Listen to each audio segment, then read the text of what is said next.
67,000 वचनांचे यांचे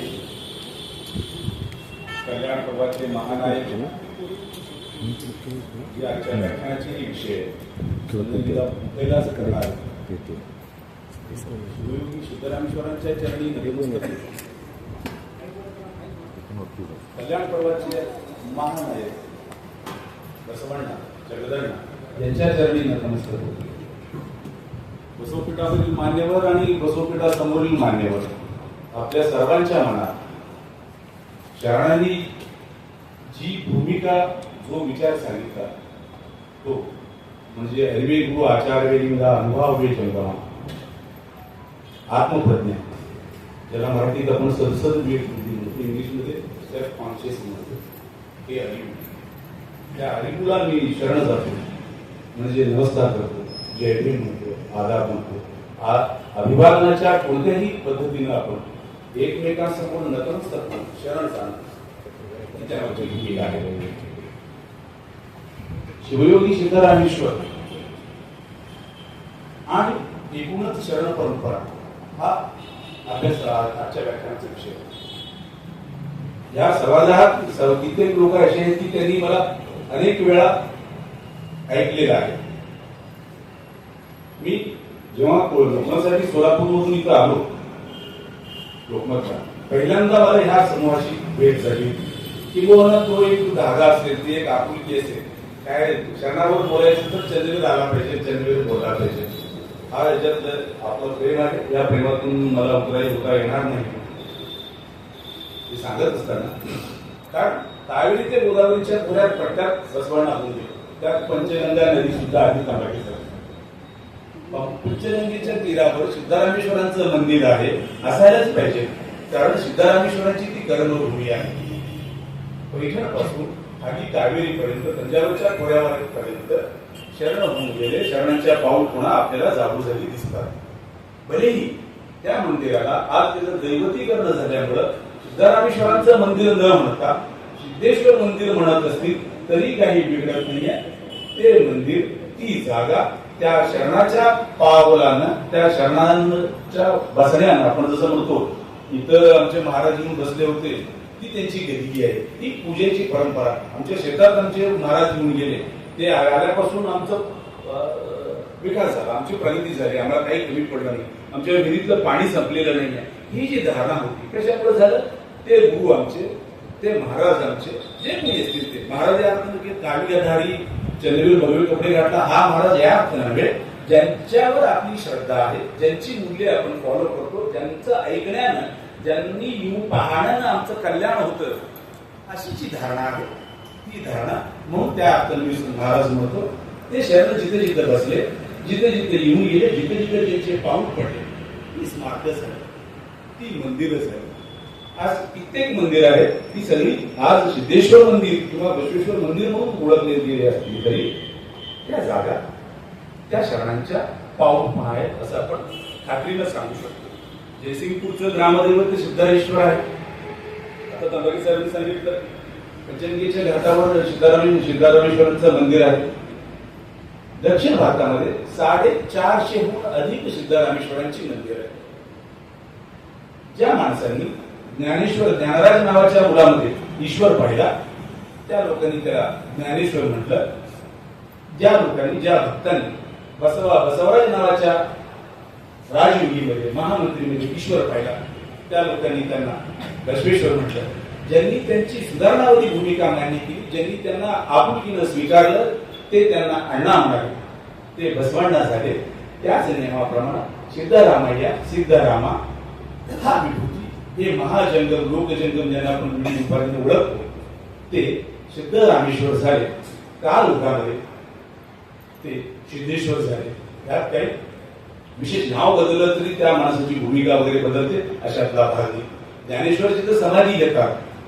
ज्ञानेश्वराच्या समाधीच्या पुढे 3 फुटावर सिद्धेश्वरांचं मंदिर आहे. त्या मंदिराच्या साक्षीने ज्ञानेश्वरांची समाधी आहे. आणि ज्ञानेश्वरांच्या समाधीला, सिद्धरामेश्वरांच्या योग समाधीला जे अंतर आहे ते साधारणतः 100 ते 125 वर्षाचा आहे. आळंदीचा ग्रामदैवत नामदेवरायांचा अभंग आहे. आळंदीचा रामदेव ते सिद्धेश्वर आहे, तो सगळ्या सिद्धांचा ईश्वर आहे. सिद्धरामेश्वरांचा प्रभाव असा आहे की उस्मानाबाद म्हणजे पैठण पासून उस्मानाबाद पासून ते दक्षिण भारतामध्ये 450 अधिक ठिकाणी सिद्धरामेश्वरांची मंदिर आहे. सिद्धरामेश्वरांची उपलब्ध असलेली जी काही शिलालेख आहे, सगळ्या शहरापेक्षा जास्त शिलालेख सिद्धरामेश्वरांचे. सिद्धरामेश्वरांशी संबंधित 34 शिलालेख आज आपल्याकडे उपलब्ध आहेत. शिलालेखाच्या पातळीवर इतिहासाची साधना म्हणून आपण सांगतो. अकॅडमिशियन लोकांना ती जास्त माहित असेल, पाटीसर त्याचा अभ्यास करतात की शिलालेखामध्ये सिद्धरामेश्वर हयातीत असताना, अजून सिद्धरामेश्वर गेलेले नाही, जिवंत होते, जीवन समिती झालेली नव्हती, त्यावेळी सिद्धरामेश्वरांचा उल्लेख लोकैक देवा, जगद्गुरु, परमाराध्या अशा अनेक विशेषणांनी उल्लेख होतो, त्यांचा गौरव होतो. जसा एखादा राजा चक्रवर्ती होतो, चक्रवर्ती होण्यासाठी काही नियम होते त्याचे, त्यांनी जे पुत्रकामेची ते मुलासाठी जसं करतात तसं तो दिग्विजयासाठी घोडा पाठवायचा आणि कोणी पुढे घोडा नाही आठवत तो चक्रवर्ती व्हायचा. तसं शिवयोगी सिद्धरामेश्वर हे योगी कुल चक्रवर्ती नावाने ओळखले जाणारे एकमेव संत आहेत. सिद्धरामेश्वरांच्या चरित्रामध्ये इतक्या प्रमाणात म्हणजे नाट्य आहे. सरळ सोट जसं एखादं राजा असतो किंवा एखादा माणूस, कोणाची स्टोरी सिनेमाची जी सुरुवात असते आणि त्याचं एकदा एंड होतं, मध्ये काहीतरी बऱ्याच गोष्टी घटना घडत असतात. सिद्धरामेश्वरांच्या चरित्रामध्ये असं नाही आहे. सिद्धरामेश्वरांच्या चरित्रामध्ये पराकोटीचं नाट्य आहे, एकदम म्हणजे युग असे नाट्य आहे. ती सुरुवात अशी होते, सिद्धरामेश्वर अजून जन्मलेले नाही आहेत. त्यांचे आई आणि बाबा सुगलादेवी आणि मुद्दूगौडा हे आई रजोनिवृत्तीकडे आलेली आहे आणि सिद्धरामेश्वरांचे बाबा वृद्ध झालेले आहेत, ते जन्मलेले. रेवणसिद्ध नावाचे महायुगी योगायोग आख्यायिकेच्या पातळीवर न घेता आपण त्याचा तर्क सुसंगत अर्थ घ्यावा अशी माझी धारणा. मी तर काय झालं असेल, रेवणसिद्ध नावाचे संत त्यांचं खास कोल्हापूरसाठी जास्त महत्व आहे. रेवणसिद्धांच्या चरित्रामध्ये अंबाबाईचा उल्लेख आहे. रेवणसिद्धांच्या सगळ्या पावटुना, त्या गुरुपासून, त्या माचमूर पासून, सिंगपूर पासून, आरतीच्या डोंगरापासून सगळीकडे रेवणसिद्ध या परिसरामध्ये होते. याच मार्गाने रेवणसिद्ध पुढे श्रीलंकेपर्यंत गेले होते. अंबाबाईला गर्व झाला होता. अंबाबाईच्या गर्व हरणाची भूमिका म्हणजे अहंकाराची बाधा देवीला झाली होती आणि रेवणसिद्धांनी देवीचा अहंकार काढून टाकलं, नतमस्तक व्हायला लावलं, अशी ती कथा आहे. रेवणसिद्धांचा संदर्भ यासाठी येतो, रेवणसिद्ध हे सिद्धरामेश्वर जन्मण्यापूर्वीचे योगी आहेत, पात्र आहेत. सिद्धरामेश्वर अजून जन्मलेले नाही, रेवणसिद्ध सोलापूरमध्ये आले. मग सोलापूरमध्ये सुगलादेवी कोण आहे?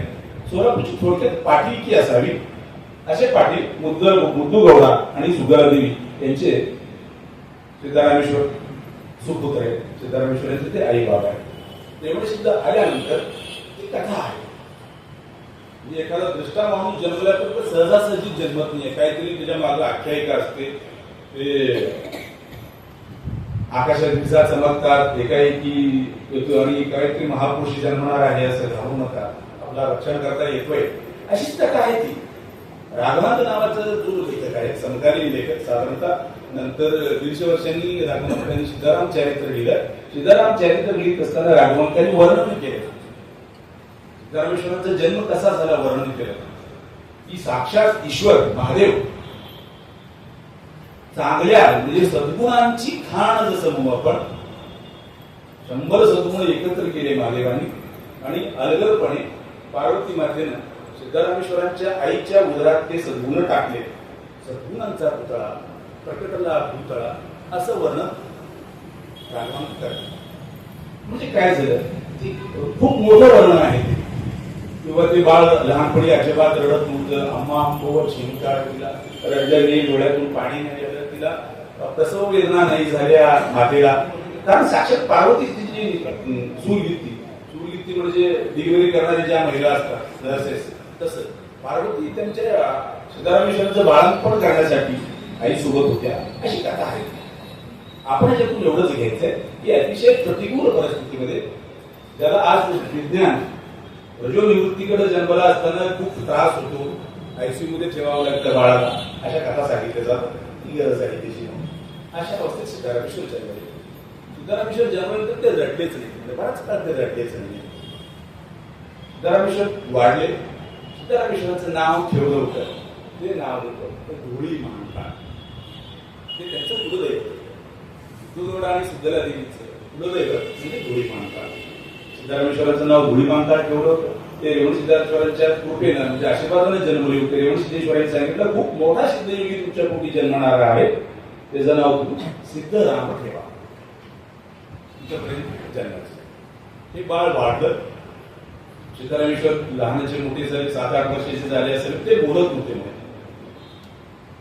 माझी मुलगी MBBS झाले. तिचं पुतणी आहे माझी. ती MD करते. ती सांगते की मग प्री मॅच्युअर बाळ असेल तर ते लवकर बोलू शकत नाही. त्याची हालचाली मंद असतात. एका अर्थानं भूमी राहत होते.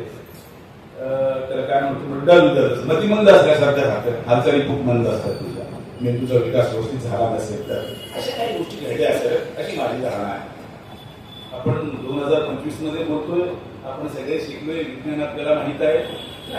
म्हणजे आख्या का पुण्य पापत काढू का ते बोलत होते. आणि बोलत नसताना त्यांना काय जबाबदारी होती तर गुरं राखण्याची जबाबदारी होती.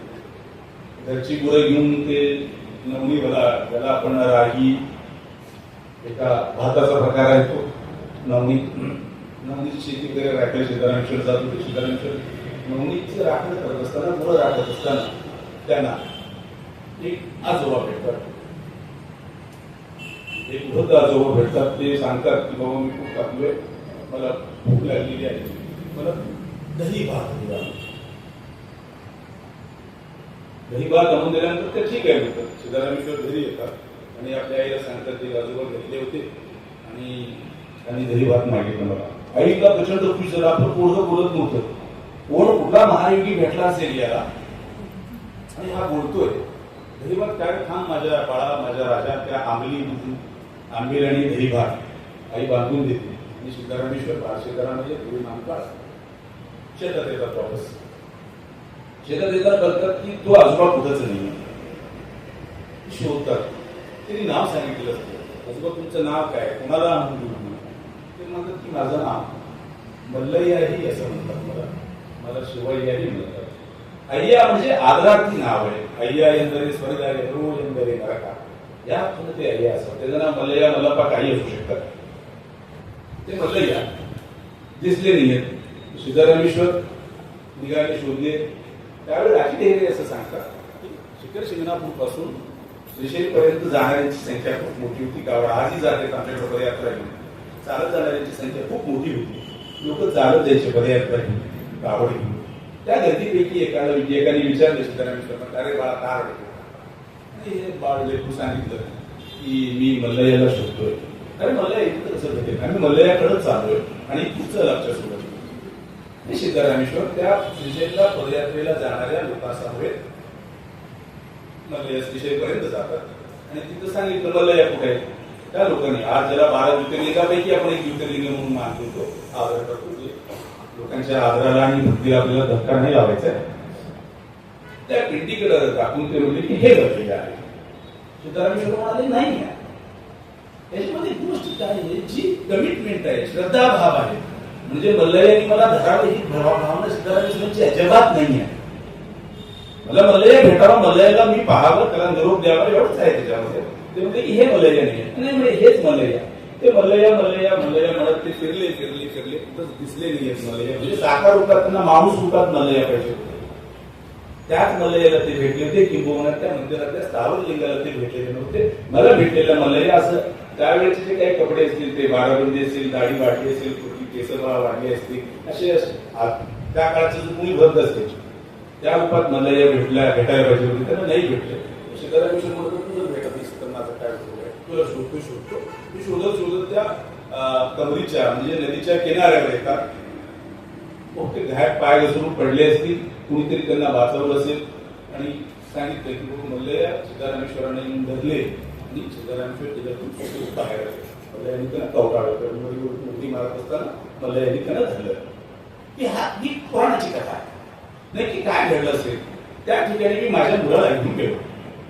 असं मुलगा म्हणला आपल्याशी मल्लया इथून सिद्धारामेश्वर उडी मारली असतील का, तर मारली असतील. झाडामध्ये कुणीतरी त्यांना धरलं असेल तरी म्हणजे तू ज्या मल्ल्याला शोधत होतास तो मीच आहे. माणूस बसायचं व्यवस्थेने काय केलं, ह्या पुराणाला त्यांच्या अजेंड्याप्रमाणे राबवलं. ते जे आजोबा भेटले होते मल्लयाला सिद्धारामेश्वरांना, हे कशासाठी सांगतो मी. सिद्धारामेश्वरांची नंतर जे आपण बोलणार आहोत सुमारे 2000 वचने सिद्धारामेश्वरांची उपलब्ध येतात. त्यांची त्रिपदी वचनं आहेत, साधारणतः तेही 80 वचने आहेत. आणि इतर शरणांच्या वचनामधून जे सिद्धारामेश्वरांचं चरित्र उलगडलं जातं, जे व्यक्त केलं जातं, ते सिद्धारामेश्वर किती थोड आहेत, काय काय आहे त्यांच्यामध्ये, त्याचा जर आपण धांडोळ घेतलं, तर जर अभ्यास केला तर आपल्याला असं लक्षात येतं ती विभूती तो आजोबा असला तरी सिद्धारामेश्वर दहीभात दिलेच असते. कारण सकल जीवात्म्याच्या जगातील चराचरातील पशु पक्षी प्राणी कीटक यांच्या कल्याणाचा विचार करणारे सिद्धारामेश्वर होते. त्यांनी गरिबासाठी तलाव बांधली होती, त्यांनी अन्नछत्र चालवले होते. लोककल्याणासाठी जे काही करायला पाहिजे त्या सगळ्या गोष्टी सिद्धारामेश्वरनी केल्या होत्या. कुणीतरी एक साधू महाराज जसं तेजपुंज डोळेवाले, परत विभूती पट्टावाले, त्यांच्या कपाळावर नेत्र होते, त्यांच्या गळ्यात रुद्राक्षाच्या माळा होत्या, डोक्यावर साप होतं, असं साक्षात महादेव भेटला होता असं माझी गरज नाही. पराकोटीच्या कनवाळ होते, हे त्या घटनेतलं आशय आहे. सिद्धारामेश्वरांच्या व्यक्तिमत्वाचा अभ्यास करत असताना, चर्चा करत असताना आपल्याला समजून घ्यायला हवं, आज चंद्रवीर काय बोलतो किंवा चंद्रवीर काय लिहितो हे जास्त महत्वाचं नाही.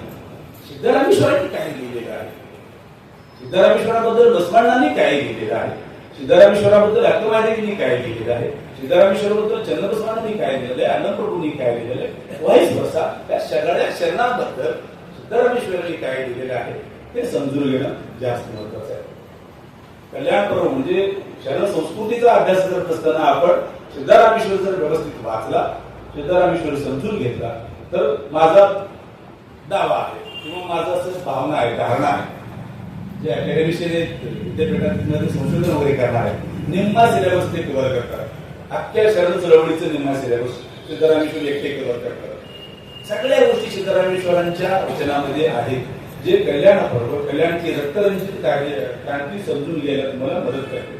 काही शरणांची जी वचने आहेत कल्याण क्रांतीनंतरचे, कल्याणच्या हिंसाचारापर्यंतच आहेत, पण सिद्धारामेश्वर एकमेव शरण असे आहेत कल्याण क्रांतीनंतर कल्याणामध्ये घडलेल्या हिंसाचारानंतर त्यांनी सोनेलगीला म्हणजे आजच्या सोलापूरमध्ये बसवांनांचा अनुभव म्हणतात चालवला, बसवांनांची विचारांची परंपरा चालवली, बसवांनांच्या लोककल्याणाचा जो वसा होता तो चालवला.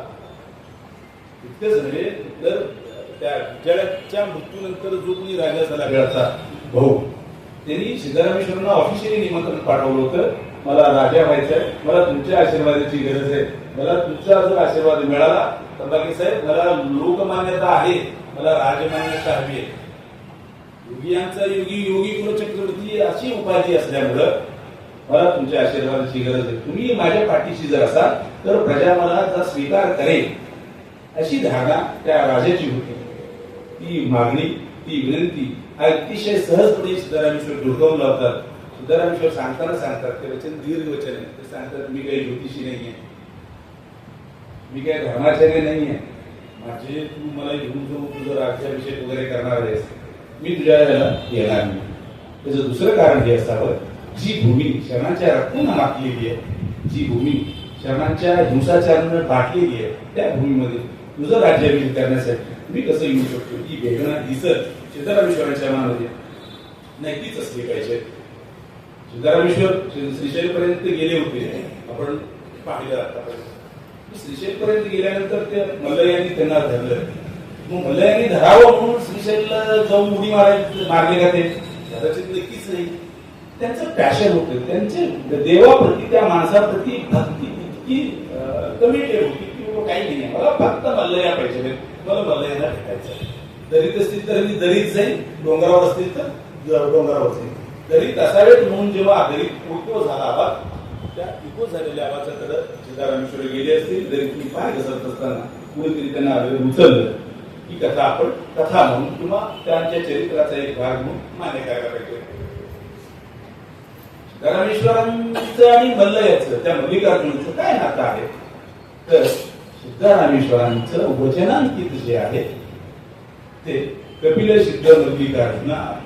सिद्धरामेश्वर आपल्या सगळ्या मनाच्या गोष्टी ते त्या कपिल सिद्ध मल्लिकार्जुनाला सांगतात. जसं महात्मा बसवांना उडल संगमदेवाला सांगतात, डॉक्टर महादेवी चन्नमल्लिकार्जुनाला सांगतात, अल्लम प्रभुदेव हे गुहेश्वराला सांगतात, तसं शिवयोगी सिद्धरामेश्वर हे आपल्या ज्या काही आपल्या अंतःप्रेरणा आत्मसंवाद आहे, शरणांचा आत्मसंवाद म्हणजे वचन आहे. प्रोज पोएट्री प्रकार आहे, मुक्तछंदातल्या रचना ही एक वचन आहे. मग सिद्धरामेश्वर आपल्या वचनामध्ये कपिल सिद्ध मल्लिकार्जुनाला सांगतात. कपिल सिद्ध मल्लिकार्जुन म्हणजे आपण दुसऱ्या टप्प्यात जेव्हा सिद्धरामेश्वरांचे चरित्र पाहतो आपले हिंमत होणार नाही. तो कपिल सिद्ध मल्लिकार्जुन म्हणजे तो श्रीशैलचा 12 ज्योतिर्लिंगापैकी एक ज्योतिर्लिंग तो देव आहे असं आपण राज्यपात म्हणू शकत नाही. कारण ते कपिल सिद्ध मल्लिकार्जुन सिद्धरामेश्वर हिमसेल्फ आहे, हे स्वतः आहे.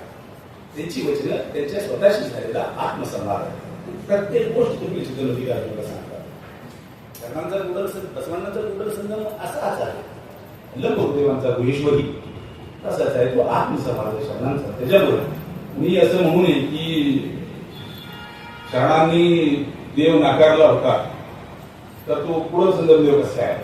बसवेश्वरांनी जर साकार मंदिर नाकारलो तर कुडल संगम मंदिर तो त्यांचा आराध्य दैवत कसं होईल. नाही, 2 टप्पे, पहिला टप्पा आणि दुसरा टप्पा. पहिला टप्पा हे प्रायमरी सिलेबस आहे. विद्यापीठ म्हणजे शिवाजी महाराजांचे चरित्र 4थीला आहे आणि विद्यापीठात पीएचडी करणारे शिवाजी महाराजांचा अभ्यास करत असतो. पण पीएचडी करणारा जे काही अभ्यास करतो त्याचा आवाका, त्या 4थीच्या मुलाचा आवाका वेगळा असणार आहे. हे त्याच्यातलं महत्वाचं सूत्र आहे. सिद्धरामेश्वरांची ही एकूण वचनं आज उपलब्ध असलेली 2000 वचनं. सिद्धरामेश्वरांनी स्वतः दावा करतात माझी किती वचन आहेत ते सांगण्याला. सिद्धरामेश्वर आपल्या एका वचनामध्ये म्हणतात 68 ವಚನಗಳು 68,000 वचनांಗಳು हाडी हाडी सूती त्यांना म्हणूला 68,000 वचन जाऊन मी थकलोय पहा देवा, आता मला तुझं कौतुक करणं भाग झाला. मी 68,000 वचनांचा रचयिता आहे. सिद्धरामेश्वर सांगतात 68 काय आहे. सिद्धरामेश्वराचे एकूण चरित्रच जर आपण पाहिलं, त्यांच्या लाईफचा ग्राफ आपण पाहिला तर 68 हा आकडा जास्त महत्वाचा आहे. सिद्धरामेश्वर सांगतात स्वतः 68,000 वचनांचा मी रचयिता आहे. आज त्यांची फक्त 2,000 वचन उपलब्ध आहेत. म्हणजे त्यांची किती वचनं अजून आपल्याला सापडलेली नाही आहेत. आकडा जर बघितला तर आपण 66 मोर दॅन 66,000 66,000 पेक्षा जास्त वचनं आपल्याला अद्याप सापडलेली नाही आहेत. आपल्याला शिंदे सर संशोधन करायला एवढी मोठी जागा आहे. सिद्धरामेश्वरांची एवढी वचनं सापडलेली नाही. सिद्धरामेश्वरांनी त्रिपदी नावाचे 2 वचन प्रकार हाताळले. हे षडस्थल वचन आहेत ते कपिल सिद्ध मल्लिकार्जुनाला सांगतात आणि त्रिपदी वचन जे आहे ते योगीनाथ हा शब्द वापरतात. योगीनाथ हा योगीराज. त्याच्यामध्ये दुसरं काहीच नाही, फक्त बसवण्णा आणि बसवण्णांचं कौतुक आहे. बसवण्णाने, बसवराजने, बसवत्यांनी सगळ्याच गोष्टी बसवण्णा. म्हणजे आपण थकतो किती वेळा बसवण्णांचं नाव घ्यायचं म्हणून. आज एकूणच मी सुरुवातीला म्हटलं कल्याण पर्व किंवा कल्याण शरण क्रांती समजून घेण्यासाठी तर बसवण्णांचं व्यक्तिमत्व समजून घेण्यासाठी सगळ्या शरणांनी बसवण्णांबद्दल आदर व्यक्त केला. सगळ्या शरणांनी, विशेषतः महिला शरणांनी बसवण्णाबद्दल आदर व्यक्त केला. परंतु सिद्धरामेश्वरांची जे काही भावना आहे, धारणा आहे, त्यांना काय अन्योन्यता आहे, ती अन्योन्यता इतर शरणांमध्ये तुलनेने कमी दिसते. मी तुलनेने हा शब्द वापरतो म्हणजे आपल्याला कुणाला साईड बाय करायचं नाही. सिद्धरामेश्वरांची कमिटमेंट इतकी एकजीव झालेली आहे बसवण्णांप्रती, त्यांची श्रद्धा जास्त आहे. विश्वस्तोत्र त्रिविधी, बसव स्तोत्र त्रिविधी आणि ही षडस्थल वचने असे 3-4 प्रकारे बसवण्णा सिद्धरामेश्वरांची वचने लिहिली. आज बसव स्तोत्र त्रिविधीमध्ये साधारणतः 124 वचनं आहेत. हे कशासाठी सांगतो, वचनांच्या पातळीवरही जसं शिलालेख सगळ्यात जास्त सिद्धरामेश्वरांची आहेत तसं वचनं ही सिद्धरामेश्वरांचीच जास्त आहे. बसवण्णांची साधारणतः 1500च्या आसपास वचनं आहेत. अक्कमादेवीची वचनं 900 पण उपलब्ध नाही आहेत. आज शरणामध्ये एकूण कल्याण पर्वामध्ये जे काही 12 सत्या जे काही शरण होऊन गेले सगळ्या शरणामध्ये आजच्या भाषेमध्ये फॅन फॉलोवर सगळ्यात जास्त असलेले संत शरण म्हणजे शिवयोगी सिद्धरामेश्वर आहेत. सिद्धरामेश्वर बसवांना भेटण्यापूर्वी त्यांचा स्वतःचा ऑरा एक प्रकाशाचं बेट आहे. त्यांचे भक्त संप्रदाय मोठा आहे. भक्त भक्त म्हणून मास असं नव्हे, फक्त ते राजे सरदार खूप मोठा असलेला माणूस सगळे त्यांच्या समोर आले येऊन लीन त्या काळचे जे काही राजवंश होते ते सगळे सिद्धरामेश्वरांच्या चरणी लीन झाल्याचा इतिहास. जे सिद्धरामेश्वर बसवांचे समकालीन आहेत हो नक्कीच आहेत. वयाने कदाचित कमी नसावे. लोकांची धारणा आहे सिद्धरामेश्वर लहान होते असं सांगण्याची संख्या 1/100 होती. परंतु मला असं वाटतं सिद्धरामेश्वर वयाने लहान नसावे, कारण सिद्धरामेश्वरांचा इतिहास स्वतंत्र आहे. आपण एखादा सिनेमा करतो आणि सिनेमामध्ये जर चरित्र नायक मोठा असेल तर त्याच्या असलेली जी काही उपनायक आहेत त्यांच्यावर छोटे छोटे केले जातात. चरित्र नायकच मोठा असतो तर स्त्रीवर जास्त वेळ दिला जातो. तसं बसवांच्या सिनेमामध्ये सिद्धरामेश्वरांचा रोल लहान असेल तर सिद्धरामेश्वरांचा सिनेमा त्याच्यापेक्षा खूप मोठा 70 mm सिनेमा होईल एवढं मोठं कार्य सिद्धरामेश्वरांचं होतं. आपण एक वेळेला तुला व्हायला काय आता जे सिद्धरामेश्वरांचे भक्त म्हणून घेणारे असलेले नव्हे, म्हणून जे सिद्धरामेश्वरांचे भक्त म्हणून घेतात त्यांना बसवांना खूप मोठे ते म्हणले की त्रास होतो. आणि जे खरेच सिद्धाराम बसवांचे भक्त आहेत त्यांना सिद्धरामेश्वरांची धोरणी मान्य करणं अमान्य करणं काही कारण नाही. आपण मात्र त्रयस्थपणे त्याच्याकडे बघतोय. बघायला हवं, चिकित्सा करणं प्रत्येकाला करायला हवं. त्यासाठी हा प्रपंच आहे. 68,000 वचनं लिहिली सिद्धरामेश्वरांनी असं मी सांगितलं. सिद्धरामेश्वरांनी आणखी 2-3 गोष्टी केलेल्या आहेत. फक्त मी 68,000 वचनं लिहिलो म्हणून सिद्धरामेश्वर थांबत नाही. कुणी किती वचनं लिहिले हेही सांगणार सिद्धरामेश्वरांचं वचन आहे. आपण शेवटी त्या वचनाचं चर्चा करणार आहोत. घोडीमान काळ ते शिवयोगी सिद्धरामेश्वर हा प्रवास तो एका दिवसात घडलेला का नाही. सिद्धरामेश्वरांचे जे काही एकूण काय म्हणतो आपण आख्यायिका पुराण किंवा चमत्कार याच्यानं काही कमी नाही आहे त्याच्यात. त्याही पेक्षा त्यांनी केलेलं लोककल्याणाचं काम, त्यांनी बांधलेले तलाव, त्यांनी केलेले सामूहिक विवाह पद्धती, त्यांनी केलेलं आयुर्वेद, त्या अलंप्रभूंनी 27 विशेषणांनी सिद्धरामेश्वरांचं कौतुक केलं. सिद्धरामेश्वर काय आहे? सिद्धरामेश्वरांच्या एकूणच चरित्रामध्ये अलंप्रभूंचा रोल खूप मोठा आहे. सिद्धरामेश्वर हे साकार ईश्वराचे भक्त होते. श्रीशैलला गेले, मल्लयाला थेट त्यांनी प्रसन्न केलं होतं. मल्लयाला जिंकलेला माणूस म्हणजे देवाशी रोज संवाद साधणारा हा व्यक्ती म्हणून त्यांची ख्याती होती. ते श्रीशैलीहून सोलापूरला आल्यानंतर ते सोलापूरला प्रति श्रीशैल केले अशा कथा आहे. त्याचं कौतुक आहे. प्रति श्रीशैली केले त्यांनी, अभिनव श्रीशैली केलं होतं. योग रमणीय क्षेत्र केलं होतं. योगी इतके मोठे योगी होते ते योगी कुलचक्रवर्ती होते. स्वंदरगीला त्यांनी योग रमणीय क्षेत्र केलं होतं. स्वंदरगीला त्यांनी प्रति श्रीशैली केलं होतं. या प्रति श्रीशैली करणाऱ्या सिद्धरामेश्वरांचं शिवयोगी सिद्धरामेश्वर होणं म्हणजे स्वंदरगी सोलापूर हे प्रति कल्याण होण्याचा प्रवास आहे. हे साधक असलेले सिद्धरामेश्वर सांगतात ईश्वर असा आहे, ईश्वर कसा आहे. नंतर तेच सिद्धरामेश्वर सांगतात कैलास वेंबुलू हाळू पेट्ट काणी. कैलास म्हणणार हे एक ओसाड डोंगर आहे पहा, हे आपण समजून घ्यायला हवं.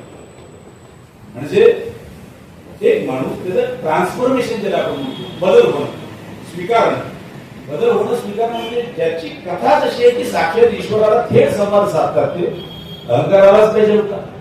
किती अत्यंत आहेत. आपण जर चांगल्या मार्गाने पास झालो तर आपण हवा बघतो आपल्या सिद्धरामेश्वर एक ऑर्डर घेऊन आले होते. एक मोठा लवाजमा घेऊन आलेले होते सोलापूरला वापस. सिद्धरामेश्वर रोज ईश्वराशी थेट बोलतात. श्रीशैलला जाऊन येतात रोज 2 वेळा अशी त्यांची कथा होती. ते सिद्धरामेश्वर मात्र अतिशय नम्र, जे ज्या नम्रतेनं ज्या मुग्धतेनं धुळीमानकाळ नावाचा मुलगा होते जे मल्लयाला शोधत ते कमरीच्या दरीमध्ये उडी मारले तेवढेच नम्र नंतरच्याही काळामध्ये ते होते, तेवढेच मुक्तपणे निरागसतेने ते बसवानाशी मैत्री करू शकले, ते नीलमताईशी मैत्री करू शकले, ते चंद्रबसवानाशी मैत्री करू शकले आणि ते अक्कमहादेवीशी मैत्री करू शकले. म्हणूनच कदाचित अक्कमहादेवी म्हणतात मी सिद्धरामेश्वरांच्या करुणेय कंदा, म्हणजे अतिशय लाडावलेलं बाळ आहे. ही कोण आहे तर मी सिद्धरामेश्वरांची लाडकी कन्या आहे म्हणतात. हे सिद्धरामेश्वरांचं मोठेपण होतं, अनुभव म्हणतात. बाबडे मी प्रभुदेवानी सिद्धरामेश्वराबद्दल 27 विशेषण सांगितलं होतं. आता मी वाचून दाखवतो. हे खूप उशिरा माझ्या हाती आलं होतं. प्रभुदेव म्हणतात परम योगीश्वर, शुद्ध सात्विक योगीश्वर, सच्चिदानंद योगीश्वर, नित्य परिपूर्ण योगीश्वर, शिवयोगामृत संतुष्ट योगीश्वर, परम योगीश्वर. या सगळ्यामध्ये योगीश्वर कॉमन आहे. सकल कर्ण गुणरहित योगीश्वर, सर्वेंद्रिय सुख निर्मूल योगीश्वर, संसार वद योगीश्वर, मायागार गूढ योगीश्वर, माया मदन मथन योगीश्वर, सगुण योगीश्वर, सन्निध योगीश्वर, निर्गुण योगीश्वर, निरंजन योगीश्वर, सकल निष्कलत्व शिरोरत्न योगीश्वर, अखंड परिपूर्ण योगीश्वर, अप्रमाण भरित योगीश्वर, अप्रतर्क्य चरित्र योगीश्वर, असाध्य साधक योगीश्वर, जे कुणालाही साधायला असाध्य आहे असं असाध्य साधन करणारे योगीश्वर आहे. अभेद्य भेदक योगीश्वर, जे कुणालाही भेद होत नाही कुणाकडून ते भेद करणारे असे योगीश्वर आहेत. ते अभेद्य भेदक योगीश्वर, सुज्ञान प्रभामय योगीश्वर, महाज्ञानैक्य चैतन्य योगीश्वर, कार्य गुण धर्म कर्म संहार योगीश्वर, ब्रह्मांड संदेय संभूत योगीश्वर, निरयव निर्लेप निष्पाप योगीश्वर आणि इहलोक परलोक गतिरहित योगीश्वर. ज्या विभूतीला इहलोकाची आणि परलोकाची गतीच नाही आहे, तो इतक्या सहजपणे दसरा चौकातून खाली अंबाबाईच्या मंदिराकडे जावं, इहलोक परलोक गती विरहित योगीश्वर आहेत ते, असं अल्लप्रभू सांगतात. हेच अल्लप्रभू जेव्हा सिद्धरामेश्वराला पहिल्यांदा भेटले होते ते वड्डरामा वड्डर सिद्धरामा म्हणाले होते. ती कथा अशी आहे. सिद्धरामेश्वर जेव्हा श्रीशैलमधून आले वापस, मी श्रीशैलला आल्यानंतर मोठे योगी म्हणून त्यांची ख्याती झाली होती. त्यांचा भक्त संप्रदाय मोठा होता. त्यांनी सोलापूरला प्रति श्रीशैल केलं होतं आणि म्हणले सिद्धरामेश्वर सांगतात तसं ऐकत होते. म्हणजे काय, ते 2-3 कथा आहेत, मी थोडक्यात सांगतो. तलाव बांधत असताना प्रभुदेव सोलापूरला आले होते सोनेरीला, आणि येताना त्यांनी सांगितलं म्हणे तू एवढा मोठा योगी आहेस, साधक आहेस, हे काय पुन्हा अशा मंदिर त्याच्या प्रतीकामध्ये पडतात, तुझं काम खूप मोठं आहे, तू साक्षात म्हणजे ती सिद्धी इतकी मोठी आहे, तू अशा कर्मकांडामध्ये कशासाठी आला त्याला, ती वचनच आहे. ते वड्डरामा वड्डर सिद्धरामा, ते आपण जातीवादक म्हणून घ्यायची गरज नाही. तू दगड मोठ्यामध्ये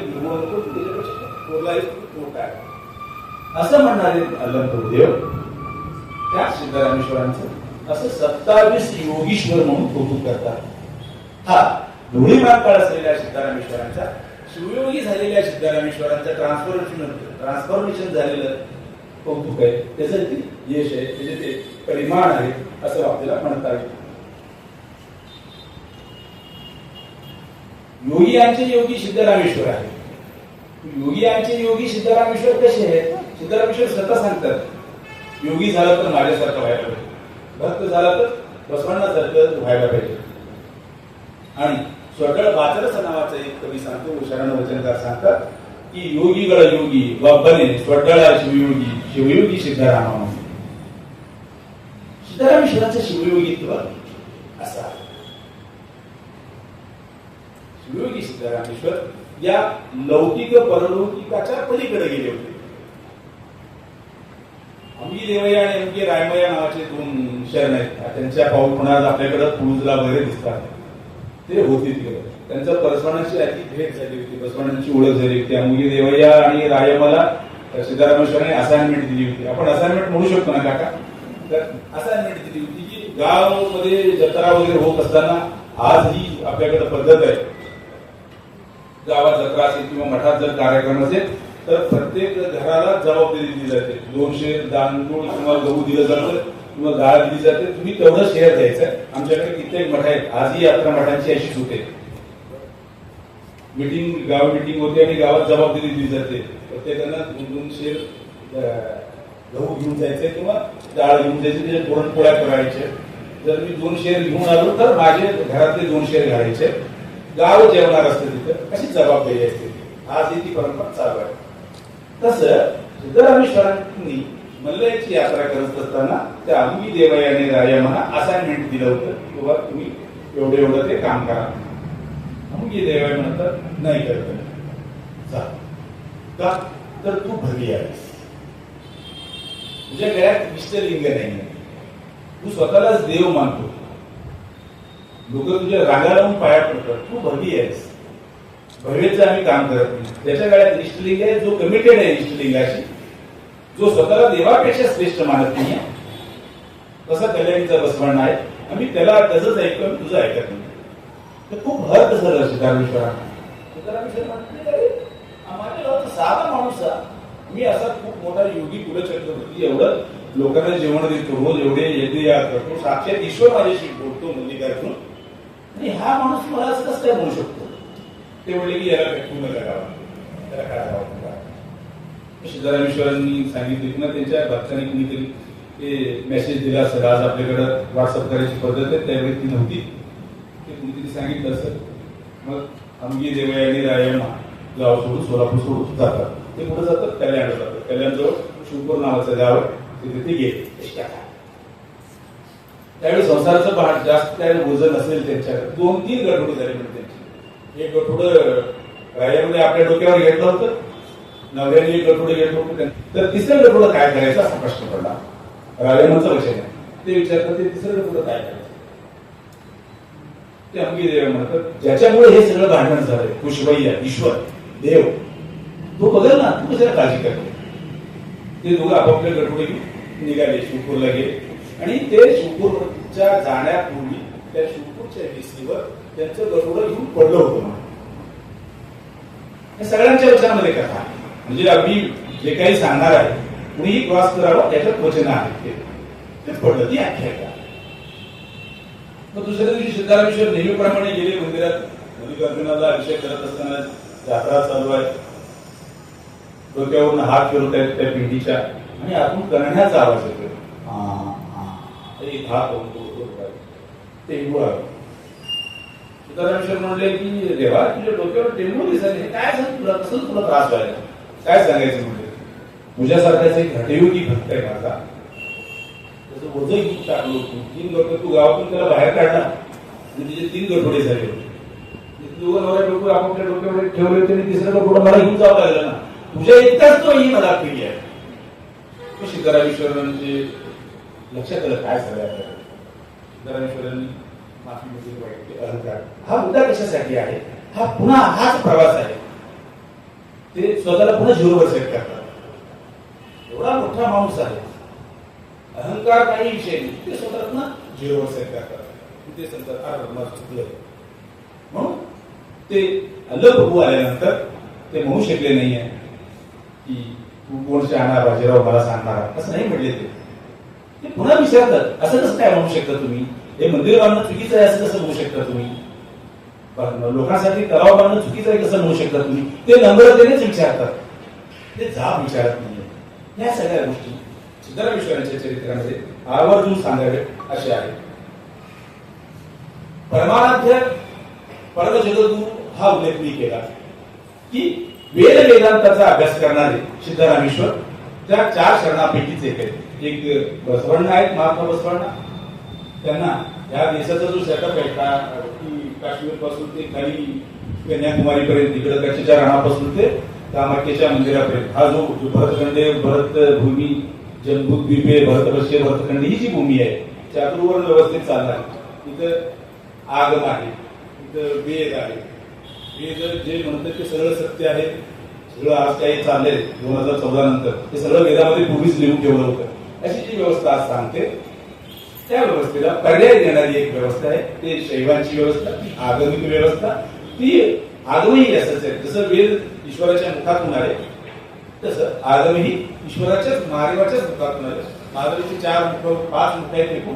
ते 4 दिशांना 4 असलेले आणि ईशान्य मुख नावाचं जे काही वरती पाहणारे महादेव आहेत त्या मुखातून आगम जन्मले अशी कथा आहे. मग सिद्धरामेश्वर ह्या वेदागमांचा अभ्यास असलेले शरण आहेत. त्यावर बसवण्णा आहेत, तुम्ही सुरुवातीला सांगितलं चंद्र बसवण्णा आहेत, हल्लमप्रभुदेव आणि सिद्धरामेश्वर आहे. त्याचं कारण सिद्धरामेश्वरांच्या वचनामध्ये संस्कृत श्लोक आपल्याला मुबलक प्रमाणात दिसतात. किंबहुना नंतरच्या काळामध्ये ज्या पुण्या शाळा स्वामीला काही वचनं घुसवावी वाटली, काही शब्द घुसवावी वाटली, त्यासाठी सिद्धरामेश्वर जास्त सोपे होते आपलं पांडित्य दाखवण्यासाठी. सिद्धरामेश्वरांच्या वचनामध्ये जास्तीत जास्त प्रमाणात घुसखोरी झाल्याचं आपल्याला दिसून येतं. बसवण्णासारखं भक्त व्हायला हवं. मी आता म्हणलं ते वचन असं आहे, भक्त व्हायचं असेल तर बसवण्णाप्रमाणे व्हावं, जंगम व्हायचं असेल तर प्रभुदेवांसारखं व्हावं, भोगी व्हायचं असेल तर आमचे गुरु चंद्र बसवण्णाप्रमाणे व्हावं, आणि तुम्हाला जरी योगी व्हायचं असेल माझ्याशिवाय पर्याय नाही, माझ्यासारखं व्हायला पाहिजे. हा त्यांचा कॉन्फिडन्स आहे. मी योगी आहे, मी साधक आहे. या सगळ्या गोष्टीचा जर आपण विचार केला, सिद्धरामेश्वर काळाच्या किती पुढे होते. अकॅडमिशियन म्हणजे अहंकार हा सोडत विद्वत्तेचं तेज किंवा साधनेचं जे काही तेज आपण म्हणू तसे सिद्धरामेश्वर होते असं आपल्याला म्हणता येईल. सिद्धरामेश्वराची एकूण सांस्कृतिक पार्श्वभूमी पाहता सिद्धराम अवधूत आहे. अवधूत म्हणजे आचार्य परंपरा त्या बसवण्णांना अनुभवी म्हटलं जातं. तसं सिद्धरामेश्वर हे अनुभवतीय अवधूत आहे. सिद्धरामेश्वर धुळी महाकाळ आणि शिवयोगी जे होत झाले ते ट्रान्सफॉर्मेशन कसं झालं आपण पाहिले की श्रीशैलला होते, त्यांना ईश्वर प्रसन्न झाला. अंगी देवयांनी सांगितलं की हे चुकीचं आहे, तू भवी आहेस. ते मान्य झालं. हे कशासाठी मान्य झालं ते सिद्धरामेश्वर पुढच्या टप्प्यात सांगतात. बसवण्णा ज्या ईश्वराचं स्वरूप सांगतात, जगदगल उगीलगल आकाशाच्या पलीकडे त्याचं डोकं आहे, पाताळाच्या पलीकडे त्याचे पाय आहेत, अगम्य आहे, अगोचर आहे, असा ईश्वर आहे. तो डोळ्याला दिसत नाही. तो कुठं आहे? तो तुझ्यात आहे, तो माझ्यात आहे. ती अवस्था सिद्धरामेश्वर स्वीकारली. आता काय झालं? सिद्धरामेश्वरांची ती अवस्था सांगण्यापूर्वी सिद्धरामेश्वर ज्या पद्धतीनं वाढले ते मोठे पडते थोरवी सांगत असताना बसवण्णाचं एक वचन आहे. बसवण्णा सांगतात, देव कामाला नाही मारलं. कामदेव, लव, गॉड ऑफ लव. देवाने कामाला मारलं म्हणतात. त्या ब्रह्ममुरारी शेवट कडवा आहे. काम दहन करुणाकर लिंगन तत्प्रणम आम्ही सदा शिवलिंग. हे सगळं आपण मान्य करू. देवानं कामावर विजय मिळवला होता. बसवण्णा हे नाकारतात. बसवण्णा म्हणतात देव कसं कामावर विजय मिळवू शकतो? देव ही संकल्पना महादेवाची. शंकर महादेव पार्वतीचं मिस्टर असं. देव कामावर विजय मिळवले म्हणतात. देव कामावर विजय कसा मिळवू शकतो हे खोटं आहे. कसं काय? देवाला 2 पत्नी होत्या, देवाला 2 मुलं होती. जो माणूस 2 पत्नीचा मिस्टर आहे, ज्या माणसाला 2 मुलं आहेत, तो कामावर कसा विजय मिळवू शकतो? हे खोटं आहे. पहा, मग कामावर विजय कोणी मिळवलं? स्वनेलिये सिद्धराम. ही थोरवी गायली बसवण्णा. बसवण्णा सांगतात देव काम नव्हे, कामाचे वेदी 3 आहेत ह्या जगामध्ये, पृथ्वीवर.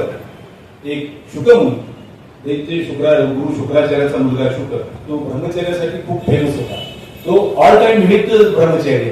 दुसरा all time hit ब्रह्मचार्य Maruti Bajrangbali, रामाचा भक्त. तो ऑल टाइम हिट. आपण कित्येक मारुतीच्या मंदिरात आमच्याकडे महिला जात नाहीत.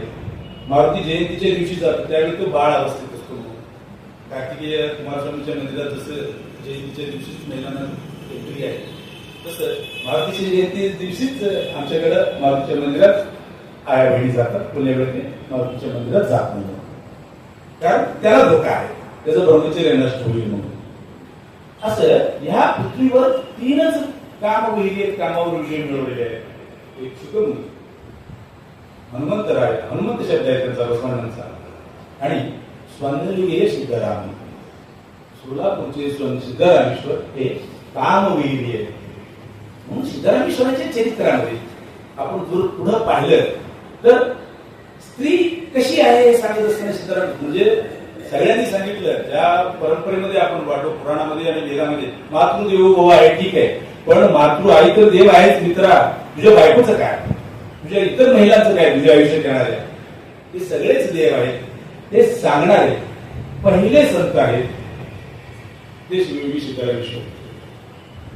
हेणू माये बरोबर हेणू मायेला अल्लप्रभू जेव्हा म्हणतात तेच वचन उलट्या अर्थाने सिद्धरामेश्वर सांगतात. तेव्हा तुम्ही निर्माण केलेली स्त्री डोक्यावर बसली, डोक्यावरच ना गंगा. तेव्हा तुम्ही निर्माण केलेली स्त्री डोक्यावर बसली गंगा. तेव्हा तुम्ही निर्माण केलेली स्त्री मांडीवर बसली ती पार्वती. तेव्हा तुम्ही निर्माण केलेली स्त्री छातीवर बसली. तेव्हा तुम्ही निर्माण केलेली स्त्री जिभेवर बसली. सर्वस्वरूपी ज्ञानाची देवता वगैरे मीच निर्माण केली स्त्रीला आणि तुमच्या अशा जागा त्या स्त्रीने बळकावल्या. म्हणून मी म्हणतो हेणू हेंडाला हेणू मायेला हेणू साक्षात कबीर सिद्ध मल्लिका गेला. स्त्री काय आहे? स्त्री माया नाही आहे, स्त्री मोह नाही आहे, स्त्री नरकचा द्वार नाही आहे, स्त्री साक्षात कबीर सिद्ध मल्लिकार्जुन आहे. स्त्री देव आहे. स्त्रीमध्ये फक्त आईमध्ये नव्हे तर बायकोमध्ये, बहिणीमध्ये, मैत्रिणीमध्ये, मुलगीमध्ये आणि तुमच्या आसपास तुमच्या आयुष्यात असलेल्या प्रत्येक नात्यातील भिन्न नात्यातील महिलेमध्ये स्त्री आहे. कारण स्त्री साक्षात कबीर सिद्ध मल्लिकार्जुन आहे. ही सिद्धरामेश्वराची धारणा आहे, सिद्धरामेश्वराची भूमिका आहे. हे सांगत बसवण्णांनी काय पूर्वी सांगितलं हे मी आता बोललो. सिद्धरामेश्वर महिलेबद्दल काय सांगतात हे सांगितलं तर सिद्धरामेश्वर योगी झाल्यानंतरचे जितके टप्पे साकार निष्ठेचे आहेत ते चरित्राच्या पातळीवर सांगितलं. चरित्र पूर्ण नाहीये सिद्धरामेश्वरांचं. मी 2 पार्ट केलेले आहेत पाठीगटा. एक चरित्र वेगळा विषय. सगळ्या शहरांच्या चरित्रावर उत्तम भूत म्हणजे ते जे शून्य आहेत, ठिपके आहेत, त्याची जोडणी करणे गरजेचं आहे. चरित्र परिपूर्ण नाही आहे. आपण पुराण आख्यायिकाचा आधार घेऊन ते चरित्र सांगण्याचा प्रयत्न करतो. सिद्धरामेश्वरांच्या चरित्रामध्ये सिद्धरामेश्वर श्रीशैलवरून सोलापूरला आले. सोलापूरला युगरमणी एक क्षेत्र केलं त्यांनी. सिद्धरामेश्वर मग कल्याणला गेले. अनप्रभू आल्यानंतर कल्याणमध्ये ते शरणामध्ये एकूट झाले. कल्याण क्रांतीनंतर ते सोलापूरला आले आणि सोलापूरमध्ये त्यांनी कल्याणचा वारसा त्या स्वर्णलीला प्रति कल्याण केलं असं ढोबळ सांगतो. कोणत्याही चरित्र राघवांच्या चरित्रामध्ये राघवान जो पहिला आणि पूर्ण सिद्धरामेश्वराचं चरित्र सांगणारा लेखक आहे. साधारणतः सिद्धरामेश्वरांच्या नंतर 100 ते 125 वर्षानंतर तो लिहितो. तो चरित्र सांगत नाही. सिद्धरामेश्वर हे कल्याणला गेले होते सांगत नाही. सिद्धरामेश्वर जर कल्याणलाच गेले नव्हते राघवान सांगत नसेल तर सिद्धरामेश्वरांनी चन्नबसवण्णाकडून दीक्षा घेतली काय नाही घेतली त्याची उत्तर आपल्याला मिळणं कठीण आहे प्रचलित करताना. परंतु सिद्धरामेश्वरांच्या वचनांचा आणि एकूण शरणांच्या वचनांचा जर आपण धांडोळा घेतला, आपण अभ्यास केला तर आपल्याला लक्षात येईल शिवयोगी सिद्धरामेश्वरांनी जी काही आपली निरीक्षा घेतली ती त्या चन्नबसवण्णाकडून घेतली असावी यासाठी ते सांगायचं. एक चरित्र झालं आणि दुसरा पाठ जो मी सांगितलं ते चरित्र ढोबळपणा. चरित्र पूर्ण करण्यासाठी मी अतिशय सांगायला मला अभिमान वाटतो. मी आज संचारमध्ये काम करतो. संचारचे जे काही संपादक आहेत धर्मराज गाडगे सर, आम्ही आता सिद्धरामेश्वरांचे चरित्र लिहिण्याची मोहीम सुरू केली. म्हणजे संपादक सरांनी एक समिती केली आहे. त्याच्यावर आपण कथाच ऐकतो की सिद्धरामेश्वर दक्षिण भारतामध्ये 450 स्मारक आहेत सिद्धरामेश्वरांची. त्या सगळे जे काही जिथं जिथं डॉट्स आहेत ते रेषा जोडावं असं ठरवलं आहे आणि त्याचे परिपूर्ण होईल असं चरित्र की कोणतंही बायस न ठेवता, कोण मोठा कोण लहान असं न ठेवता त्रयस्थपणे जसे विद्यापीठाचा शिक्षक किंवा अकॅडमिशियन जसं काम करतो तसं त्रयस्थपणे सिद्धरामेश्वरांचं चरित्र व्हावं यासाठी सोलापूरचं सिद्धेश्वर पंच कमिटी प्रयत्नशील आहे. हे सांगायला मला जास्त आनंद होतो आणि अभिमान वाटतो. सिद्धरामेश्वरांचे चरित्र अपूर्ण यासाठी सांगितलं. आता फक्त की गुढी महाकाळ आपल्याला चरित्रामध्ये प्रचलित कथामध्ये मिळतं पण शिवयोगी झाल्याच्या गोष्टी मिळत नाहीये. म्हणून मी 2-3 चरित्र वेगळं आणि सिद्धरामेश्वरांची भूमिका वेगळी, ते भूमिका सांगण्यासाठी वचनांचा आधार घेणार आहे. धुळी मानकर जेवढे शिवयोगी झाले, ट्रान्सफॉर्मेशन कसं झालं, जे मल्लया ईश्वराला थेट बोलत होते, आणि ते जेव्हा कैलास नावाचा हाळू बेट आहे, कैलास नावाची अशा गोष्टी तिथे सगळे काम सुरू करतात, काही लोक गप्पा चाटत बसतात, असं जेव्हा सिद्धरामेश्वर सांगतात, त्यावेळी त्यांच्या मनात, त्यांच्यामध्ये झालेला बदल पुन्हा झिरोवर सेट झाल्याचा आहे. ते सांगतात ते सगळं झूट आहे, हे कर्मकांड झूट आहे, हे मंदिर झूट आहे, देव कुठे आहे, मग तुझ्या मनातच आहे, देव तुझ्या विचारात आहे, तुझ्या कृतीत आहे, तुझ्या कृतीशिवाय तुझ्या बोलण्याला अर्थ नाही. तू याला व्याख्यान केला, बडबड केला, काही अर्थ नाही त्याला. तुला जर कृती असेल तरच त्याला अर्थ आहे. सिद्धरामेश्वरांनी शरणांची व्याख्या केली. शरण कसा असावा, शरण कसा असतो ते सांगत असताना सिद्धरामेश्वर म्हणतात, वेदांतीप्रमाणे ज्ञानबद्ध नाही आहेत शरण. शरण वेदांतीप्रमाणे ज्ञानबद्ध नाही आहेत, मुनीप्रमाणे क्रियाबद्ध नाही आहेत, साधकांप्रमाणे कार्यबद्ध नाही आहेत. म्हणजे फक्त ज्ञान खूप मोठा ज्ञानी आहे, फक्त ज्ञान पाजळतो, त्याच्या बोलून गेला खाली, पण त्याचं वेगळं चालू असतं. शरण असे नाही आहेत. मुनीप्रमाणे क्रियाबद्ध नाही आहे. मी साधना करतो, मी 11 दिवस उपास करतो, मी त्या डोंगरावर बसतो आणि तिथे खाली जातो, एका पायावर उभा राहतो, काश्मीर आपल्या हिमालयात जातो आणि 22 वर्षे तपश्चर्या करतो, केस वाढवतो, अशी क्रियाबद्ध नाहीये शरण. वेदांतीप्रमाणे ज्ञानबद्ध नाहीये, मुनीप्रमाणे क्रियाबद्ध नाहीये, ज्ञान क्रियाच्या पलीकडे शरण. हाच मुद्दा आणखी सविस्तर सांगत असताना सिद्धरामेश्वर सांगतात, वेदांती जर आपल्या ज्ञानाबद्ध असेल, तो त्याचं कसं वाया गेलं आयुष्य. वेदांतीय ज्ञान साधन येल्ली होईल. वेदांतीचं जे ज्ञान आहे, तर मी शहाणा आहे, मला साधना करायची आहे, त्याच्यातच गेलं. त्याच्या ज्ञानाचा उपयोग समाजाला झालाच नाहीये. तो आला, ज्ञान पाजळलं, त्याचा ज्ञानाचा ढोल पडवला गेला, संपला विषय. समाजाला त्याचा उपयोग झालेला नाही. क्रियावंतर ज्ञान नुडियती होईल. व्यवहार्य ज्ञान, व्यवहार म्हणजे जो व्यवहार कुशल आहे, बनिया व्यापारी, त्याचं ज्ञान फायदा मिळवण्यासाठी, ज्ञानार्जन करण्यामध्ये गेलं. ह्या सगळ्याच्या पलीकडे बहरित ज्ञान जर मिळवण्यासाठी कपिल सिद्ध मल्लिकार्जुना तुमच्याशिवाय पर्याय नाही. शास्त्र सांगणारे 100 भेटतील, वेदांत सांगणारे 100 भेटतील, न्याय सांगणारे 100 भेटतील.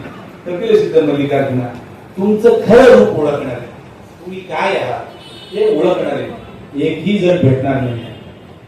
त्याच्या पलीकडे तुम्ही आहात असं सिद्धरामेश्वर सांगतात. सिद्धरामेश्वर शरण कसे आहेत, शरणांचं वागणं कसं आहे ते सांगताना आणखी गोष्ट सांगतात. की मी सुरुवातीला वेदांचा उल्लेख केला, आगमनचा केला. ते आगमन किती पवित्र आहे. आकाशाकडे बघणाऱ्या ईशान मुखातून आगमनचा जन्म झाला. त्या आगमनाचा फोलपणा, आगमनाचा तोकरपणा सांगत असताना आणि शरणांची थोडी सांगत असताना सिद्धरामेश्वर सांगतात, शरण नडे, शरणांचं वागणं, शरणांचं वर्तन कसं आहे ऐरगैर समजू नका. शरण कसे कुठल्याही वेदांच्या उच्चामध्ये, आगमांच्या श्लोकामध्ये शरणांचं वर्तन बसत नाही आहे. त्याच्या पलीकडे शरण आहे. शरण महाराज चेन्नयांचं वागणं कुठल्या आगमामध्ये आहे. शरण कक्कया, डोहर कक्कयांचं वागणं, वर्तन कोणत्या वेदामध्ये आहे. कारण शरणांचं वागणं सच्चिल आहे. इवर नडे सच्चिला, इवर नुडी सच्चिला. त्यांचं वागणं सत्यशुद्ध आहे, त्यांचं बोलणं सत्यशुद्ध आहे. त्यांनी जे जे बोलले ते प्रत्येक वाक्य, ते शब्द, शरणांचं प्रत्येक वाक्य, प्रत्येक शब्द आपण त्यांना वचन म्हणूया, हे मोक्ष प्रदायक आहे. पहा, हे शरणांचं एक मी शब्द वापरला होता, तरी मी वचन म्हणतो. ते वचन सांगण्यासाठी सिद्धरामेश्वर म्हणतात की वचने किती श्रेष्ठ आहे. यम वचन पारायण के, आमच्या एका वचनाचं पारायण गायत्रीचं शतकोटी जपापेक्षाही श्रेष्ठ आहे. आमच्या एका वचनाचं पारायण षट्रुद्र याग करण्यापेक्षा, शतरुद्रीय जपाभिषेकेचे विनियोग त्यांच्यापेक्षाही श्रेष्ठ आहे असं सांगतात. आमच्या एका वचनाचं पारायण म्हणजे जे काही वैदिक व्यवस्थेमध्ये किंवा कर्मकांडामध्ये रमणारे ज्या लोकांनी सांगितलं की कोटीची पोच केल्यानंतर तुम्हाला पुण्य मिळतं, येथे याग केल्यानंतर पुण्य मिळतं, गायत्री मंत्राच्या जप, गायत्री मंत्र त्यांनी सांगितलं, गायत्री मंत्राच्या जप केल्यानंतर तुम्हाला एवढं पुण्य मिळतं, हे सगळं खोटं आहे. कारण आमच्या शरणांचं एक वचन जरी तुम्ही वाचलं तर तुम्हाला त्याहीपेक्षा जास्त पुण्य मिळतं. ही शरणांची थोरवी आहे. आता सिद्धरामेश्वर त्या घोडी महान काळापासून शिवयोगी झाले होते जसं आपल्याला लक्षात येईल. मग कैलास काय आहे आपण पाहिलं. कैलास म्हणजे हाळ बेटा, तिथं राहणारे सगळे कामचोर आहेत, ते सगळे काही उपयोगाचे नाही असं सिद्धरामेश्वर सांगतात.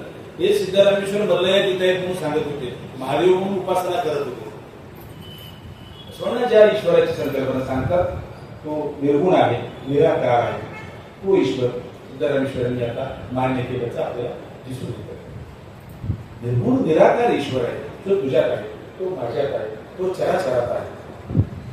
सगळ्या शरणांनी बसवण्याचं कौतुक केलंय, पण जेवढ्या कमिटमेंट सिद्धरामेश्वरांनी केलंय दुसऱ्यांनी केलेलं नाही. आपण आपल्याला एक आरती करताना आपल्याला एक आरतीचं कडवं आठवत असेल सगळ्यांना. एक मोठी आरती येते गणपतीच्या वेळी, सगळे 100 आरत्या होऊन एका श्लोकापर्यंत आपण येतो. ते श्लोक कसं आहे, त्वमेव माताचे पिता त्वमेव, त्वमेव बंधुश्च सखा त्वमेव, बरोबर ना. त्वमेव देव नाही, त्वमेव बंधू मम देव देव, त्वमेव सर्वम मम देव देव, बरोबर. हे वेदामध्ये आहे. म्हणे तंदे नेहमी ताई नेहमी, बाबा तुम्हीच आहे, आई तुम्हीच आहे, बंधू तुम्हीच आहे, गुरु संगम देवा. तंदे नेहमी ताई नेहमी, बंधू नेहमी, बळग नेहमी, जनगे नेहमी, ते मत्ता या पूर्ण संगम देवा. मला तुमच्याशिवाय दुसरं कुणीही नाही पूर्ण संगम देवा, माझं सर्वस्व तुम्हीच आहात. हा पुन्हा दावा सिद्धरामेश्वर करतात. सिद्धरामेश्वरांना मान्य नाही. सिद्धरामेश्वर असं म्हणाले पाहिजे होते, हे चंद्रमल्लिकार्जुना तुम्ही माझी आई आहे, तुम्ही माझे बाबा आहे. हे चंद्रमल्लिकार्जुनाला कोट करतात. आता सिद्धरामेश्वर सांगतात बसवण्णा नेता आहे, बसवण्णा हेच बाबा आहे, बसवण्णा हेच आई आहे, बसवण्णा हेच परमबंधू येणे, बसवण्णा हेच माझे परमबंधू आहे. हे वसुधीश कपिल सिद्ध मल्लिकार्जुना तुम्हाला आणि मला दोघांनाही नाव देणारे म्हणजे ओळख देणारे किंवा नामकरण करणारे आत्या किंवा मावशी नामकरण सोहळ्यामध्ये क्रेडिट घेऊन पाठीवर शबासी घेऊन सांगते की बाळा बाळा थोडू चंद्रपूर त्यांना सांगायचं की हे कपिल सिद्ध मल्लिकार्जुना निन गेयू नने गेयू व्यसरित देव बसवण्णा नय्या. हे कपिल सिद्ध मल्लिकार्जुना बसवण्णा हेच आई आहेत, बसवण्णा हेच बाबा आहेत, बसवण्णा हेच परमबंधू आहेत माझ्यासाठी, आणि तुम्हाला आणि मला दोघांनाही ओळख देणारे नामकरण करणारे बसवण्णा आहेत. म्हणजे तुम्ही आजपर्यंत ईश्वर देव आहे आम्ही सगळ्यांनी सांगितलं होतं, ईश्वर देव आहे, ईश्वर आई आहे, ईश्वर बाबा आहे. सिद्धरामेश्वरांनी ईश्वराची जी काही संकल्पना होती त्या ठिकाणी नाव बदललं, ते बसवण्णाला परमबंधू आणि ईश्वर म्हणतात. आणखी एक वचन आहे बसवण्णा सिद्धरामेश्वरांचं, 2000 वचनामध्ये साधारणतः 280 वचन आहे. आज गुगल टूलला आपण जर शोधतो, जर टेक्नॉलॉजी ज्यांना माहिती आहे मी ते वेबसाईट सांगेन तुम्हाला, 2000 वचनापैकी साधारणतः 240 ते 280 वचन आहे. चंद्रबसवांनाही नाव आहे काही वचनामध्ये, पण ह्या 250 पेक्षा जास्त वचनामध्ये सिद्धरामेश्वर बसवण्णांची थोरवी गातात. तंदेनी ताईनी म्हणलं आई तुम्ही बाबा तुम्ही म्हणल्यासारखं सिद्धरामेश्वर दुसऱ्या एका वचनामध्ये म्हणतात की बाबा बसवण्णा कोण आहे. बसवण्णाची निंदा झाल्यास त्यावेळी झाली असेल, ते नाकारत असताना सिद्धरामेश्वर सांगतात हे देवा हे कपिल सिद्ध मल्लिकार्जुना बसवण्णांचं कौतुक न करणाऱ्या समोर, बसवण्णांची थोरवी न गाणाऱ्याला माझ्या समोर म्हणतो. बसवण्णांना हाड बर, बसवण्णांना भगड बर, बसवाक्षर त्रय मंत्र व जपी सदर. बसवाक्षर म्हणजे बसव, याचं कौतुक न सांगणारे यांना थोडक्यात आपण असं म्हणूया, जे बसवण्णांना आदर करत नाही, जे बसवण्णांना शरण जात नाही, जे बसवण्णांचे विचार फॉलो करत नाही, जे बसवण्णांची पूर्वी ज्यांना मान्य नाही, हे कपिल सिद्ध मार्मिका विना अशा दसगेडी म्हणजे अशा उपद्रवी माणसाला माझ्या डोळ्यासमोर सुद्धा होतं थोबाड सुद्धा मला दाखवलं की दसगेडी मनुष्य मुख थोड दिलय्या अशा दसगेडी माणसाचं मुख मला जेव्हा तू दाखवू नको सांगतो. बसवांना सिद्धरामेश्वरांची अन्योन्य भक्ती सांगत असताना आपण त्या दोघांमध्ये काय अनुभवत आहे याचा विचार केला तर कल्याणमध्ये जेव्हा सिद्धरामेश्वर अनुभव मंडपात गेले अनुभव मंडपात ते शरणांनी सुद्धा तेवढ्याच त्या सिद्धरामेश्वराला म्हणजे एक मोठा नेता किंवा एक सुपर हिरो जर आपण म्हणतो आणि सुपर गावात आलेला आहे म्हणजे की लोक तसं बघायला गर्दी करतात तसं बघण्यासाठी सिद्धरामेश्वरांना पाहण्यासाठी गर्दी झाली असावी. तो गर्दी कशा महान विभूती आपल्या सोबत आहे त्याचा आनंद जास्त झाला होता. सगळ्या शरणांनी सिद्धरामेश्वरांचं कौतुक केलं. आत्मादेवीचं एक वचन आहे बसवण्णा हे गुरु बसवण्णा हे गुरु आहे प्रभुदेव लिंग आहे सिद्धरामय्य हे जंगम आहे.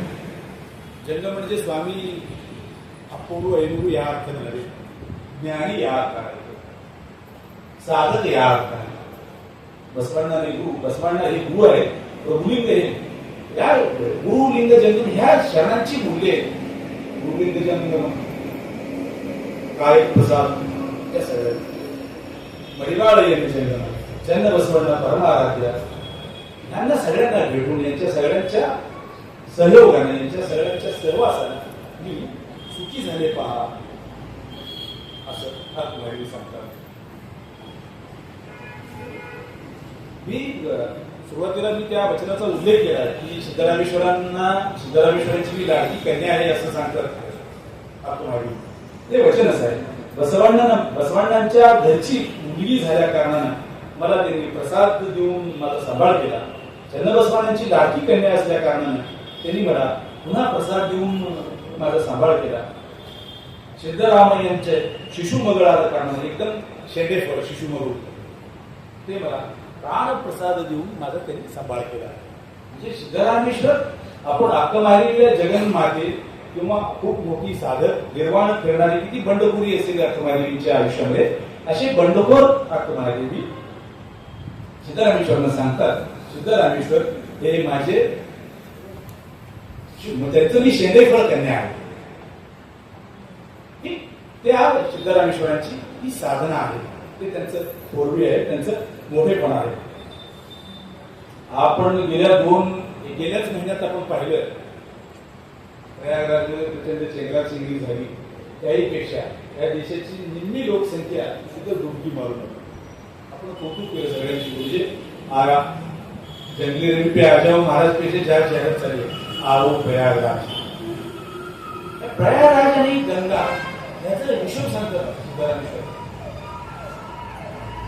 प्रयागराजमध्ये म्हणजे किंवा पाण्यामध्ये गंगेमध्ये गंगा तरी नाव उल्लेख केलं गंगेमध्ये डुबकी मारल्यानंतर जर तुम्हाला स्वर्ग मिळणार असेल गंगेमध्ये गगनवाड्यांचं काय त्या गंगेतल्या माशांचं काय मगरीचं काय ते इंद्राला विचारतात. इंद्र तुझं कसं व्हायचं स्वर्गात तर तू आहेस आणि हे सगळे जर गंगेची दगड मुंगी मासे मगरी सगळे जर स्वर्गात तर तू करायची या सगळ्या गोष्टी सिद्धरामेश्वरांनी नाकारल्या. सिद्धरामेश्वरांनी बसवांनांचं एक आणखी पाऊल पुढे ठेवलं म्हणजे बसवांनांनी सिलेबस डिझाईन केलं अभ्यासक्रम तयार केला आणि एका त्या विद्यापीठाच्या स्कॉलर प्रमाणात संशोधक विद्यार्थ्याप्रमाणात सिद्धरामेश्वरी त्या अभ्यासक्रमाची अंमलबजावणी केली. त्या अभ्यासक्रमाची अंमलबजावणी कशा पातळीवर केली आपण स्त्री समानता पाहिली आपण जातीभेद निर्मूलनाच्या पातळीवर पाहिलं. सिद्धरामय्या लोकांना मिसळायचे आणि कर्मकांडात जे काही चालू होत्या आजही चालू आहेत. आज आपण महिला योगायोगाने जास्त आहेत तर माझी पुतणी मी सारखा उल्लेख करतो ह्या गोष्टीचा आणि ते मला आवर्जून ते सांगावं वाटतं. मी माझ्या पुतणीसाठी आणि मिसेससाठी फॅमिली पॅक आणायचो मी हॅपी पॅकची. आपण ते स्वीकारले आपण विज्ञानी वगैरे झालो आपण टेक्नॉलॉजी स्वीकारलं तंत्रज्ञान स्वीकारलं स्त्री पुरुष समानता स्वीकारली आपण सुपर मार्केटमधून खूप आणि नेमकं गणपतीचं अथर्वशीर्ष वाचताना मात्र आठवतो तुम्हाला आपण स्त्री आहोत आणि आपल्याला पेरियड्स चालू आहे हे येतं त्या स्वामीला कसं कळतं हे तुम्हाला क्लिअर असेल. एकदम निव्वळ म्हणजे निव्वळ खासगी बाब आहे ही गिल्ट आहे तुमच्या मनात. ही गिल्ट आपण अजून दूर करू शकतो. आपल्याकडे लिंगायत जर बहुसंख्याक असतील तर आपण गुगळ काढतो. गुगळ काढायला जेव्हा विधी होते लग्नामध्ये गुगळ काढतो, शुभकार्यामध्ये गुगळ काढतो, त्यावेळी मात्र करवली नवरीकडची करवली असेल, नवऱ्याकडची करवली असेल, खुद नवरी असेल किंवा नवरीची आई असेल, कुणी ना कुणी त्या गोतावळ्यातल्या एखाद्या महिलेला जर पिरियड्स आले तर त्या स्वामीला कसं करतो, तू एक दिवस डिले करतो, पुढं ढकलतो. सिद्धारामेश्वरांनी हे सगळं नाकारलं. स्त्री समानता या सगळ्या गोष्टी आपण कशा सांगायला पाहिजे. हे बरोबर म्हणजे फक्त की हिंसा करू नको, चोरी करू नको एवढं नाही, लोकांचं मन दुखवू नको असं सिद्धारामेश्वरांनी सांगितलं. तुला जर मोठेपणा सांगणाऱ्या तू ऐका, ब्राह्मण मुरवैया आणि चांडाळ हरळय्या दुर्वास मच्छिका म्हणजे आपण ऑल टाइम हिट असलेल्या ऋषींची नावं घेतली. हे जर त्या कुळातली असतील तर कक्कई आणि हरळय्या त्याच कुळातले, आपण त्यांनी शरण कसं काय म्हणतो. सगळी समतीची भूमिका सिद्धरामेश्वरांनी सांगितली होती.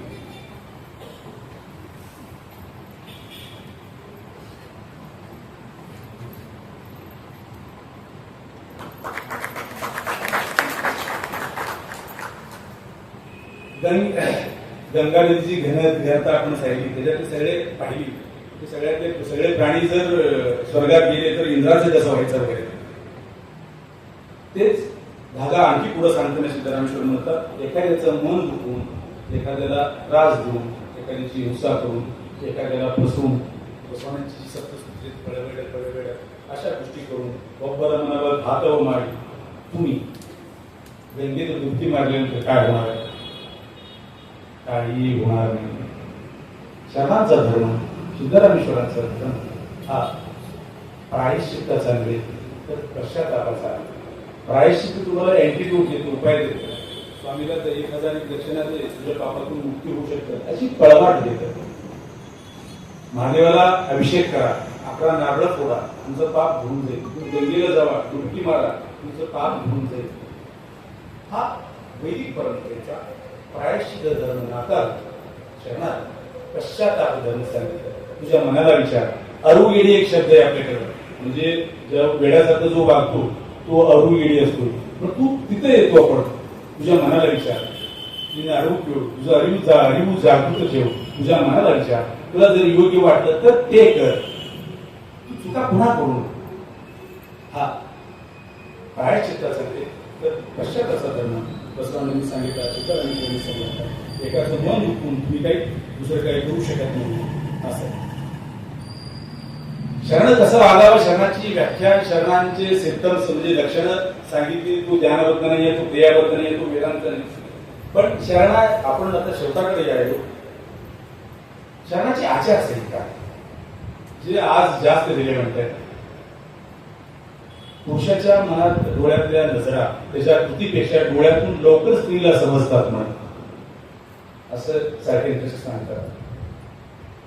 त्यांच्यासाठी जास्त रिलेव्हंट होणार हे वचन. हे वचन सांगून घे, आपण समाप्त करतो. सिद्धरामेश्वर सांगतात की बाबा कसं वागायचंय तुला समाजात.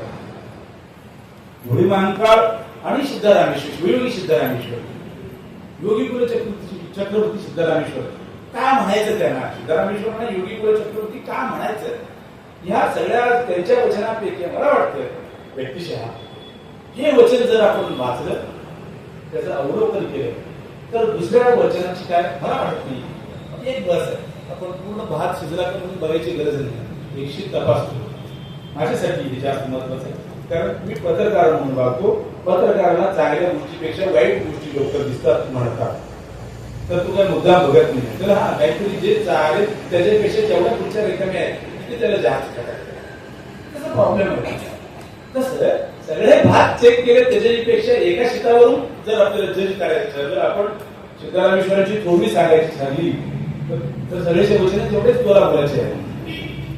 हरमळ कल्याणच्या बद्दल सिद्धरामेश्वर सांगतात, वेद वाचून ब्राह्मण पंडित आहेत, खूप मोठा दंभ आहे त्यांना. एवढं काय शाणे आहेत तुम्ही. तर ब्राह्मण पंडित म्हणाले की आम्ही वेद वाचतो, आम्ही जन्माने श्रेष्ठ आहोत. सिद्धरामेश्वरांचं वचन आहे. काय कौतुक सांगतो तुझं. हरमळ कल्याणच्या घरचं कुत्र सुद्धा वेद वाचतं. हविनाळ कल्याच्या घरचं पुत्र सुद्धा वेद वाचते. ज्यांना माहित नसेल तर हविनाळ कल्याची कथा अशी आहे की हविनाळ कल्याची मुलगी ती छोटुकी आहे, कोगंडावस्थेची 10 ते 12 वर्षाची मुलगी. ती गावच्या विहिरीवर पाणी भरायला गेली होती. तिथे काही पंडित भेटले. ते म्हणाले की एक उडीद पलीकडे असावी का, तुझी सावली आमच्यावर पडते, आम्ही बिटाळ होऊ, आमचं सोहळं नष्ट होईल.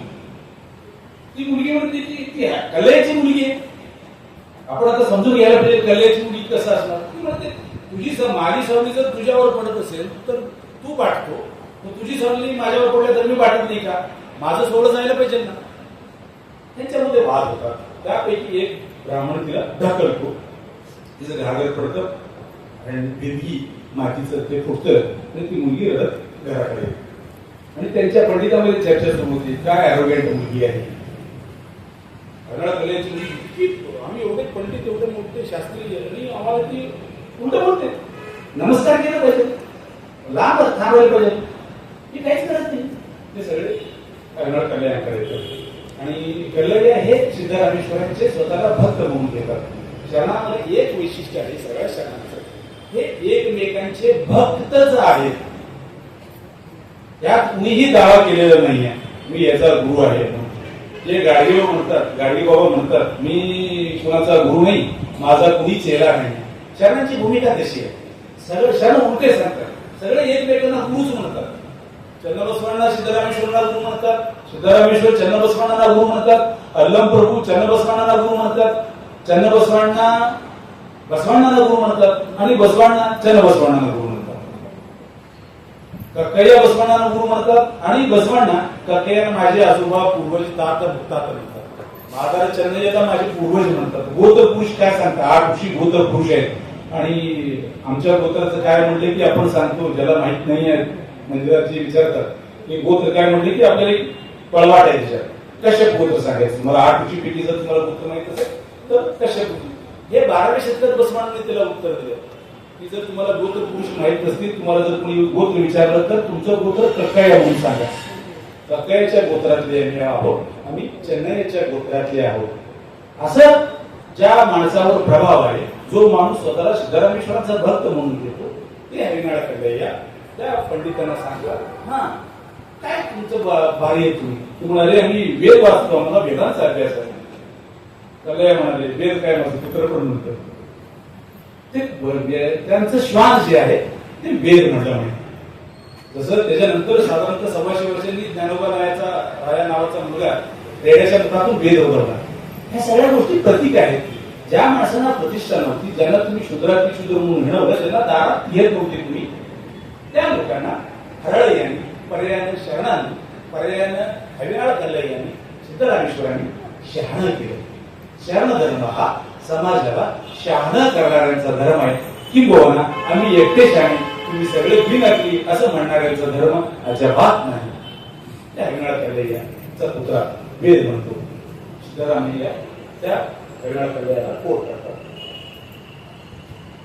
शरण भक्त आणि एकूण समाजात वागणारे, समाज म्हणून, व्यक्ती म्हणून, पुरुष म्हणून, गुरु म्हणून, आजच्या काळात महाराज म्हणून वागणाऱ्यांनी कसं असावं, ही व्याख्या, ही तर काय लक्षण, अटी सिद्धरामेश्वरांनी सांगितली. त्या अटी सांगतो आणि मी थांबणार.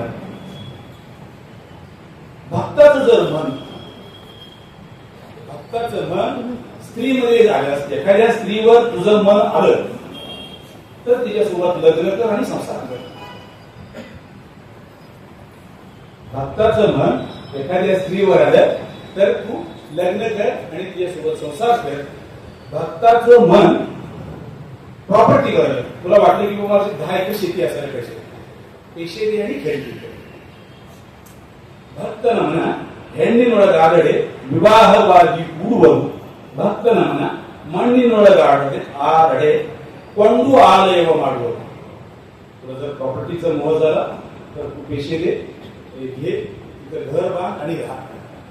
मी महाराज आहे आणि हे मठ माझं आहे असं नको. माझ्यासाठी कुणीतरी मला घर बांधून द्यावं असं नको. हे माझं आहे असं नको. तुला ज्याच्यावर तुझे मन जातं तुझ्याशी लग्न कर आणि संसार कर. ती जर सोडली तर बाकीच्या सगळ्या स्त्रिया तुझ्यासाठी कपिल सिद्ध मल्लिकार्जुन आहे. ही सुद्धा कपिल सिद्ध मल्लिकार्जुन आहेच, पण इतर स्त्रियांकडे तू स्त्री म्हणून पाहणार नाहीस. भक्तन मण्ಣಿನೊಳಗಾದರೆ ಕಂಡು ಕೊಂಡು ಆದಾಯ ಮಾಡುದು म्हणजे पैसे देऊन घर बांधायचं तुम्हाला. ಭಕ್ತನ ಮಣ್ಣಿನೊಳಗಾದರೆ ಭಕ್ತನ ಮಣ್ಣಿನೊಳಗಾದರೆ बळ ದೊರಕಿಸುವುದು ನೋಡ.